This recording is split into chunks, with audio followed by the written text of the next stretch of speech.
every Agora amp model has a hype knob. And I think this is one of the coolest features that Line 6 is doing. And if you listen to Eric talk and about almost one of the dumbest, but that's why it's so great. They named like it hype.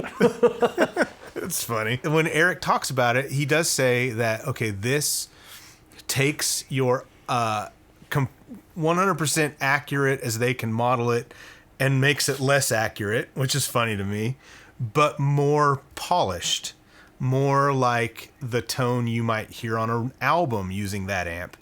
After some EQ and compression and, you know, maybe some saturation. Mastering, all that stuff. Yeah. And so it's hard to describe. So I played with the hype knob on all 3 of those amp models.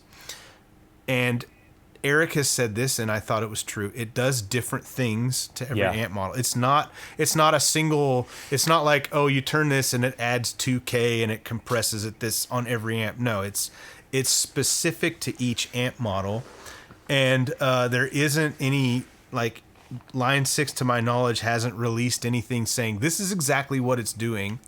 It just kind of made it sound and feel more polished. So I was so stoked to play the thing, and I spent more time on was, like, you know, at worship tutorials, we're really big in big reverbs and for stuff like that. And so I was wanting to hear all the effects because our understanding and what we actually talked about is that, like, the preamps, the input jacks, the interfacing, the audio or the analog digital conversion, all this stuff that goes into making sound happen. Components, they're different because it's a different unit. Things are done more efficiently, and all this stuff. There's more headroom.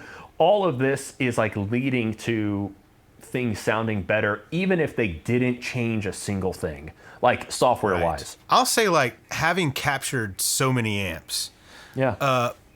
In my head, the first time I plugged in a Marshall 100-watt Plexi, I had an idea of what it would sound like, and I was probably thinking, like, Led Zeppelin or something.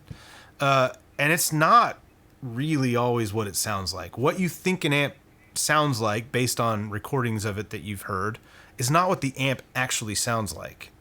So the hype knob gets you, like, engineers and mastering and mixing and all this, they've done stuff to that recording, to that amp, to make it sound different, and the hype knob kind of replicates that. But having a single knob that just kind of idealizes all that is a pretty cool approach.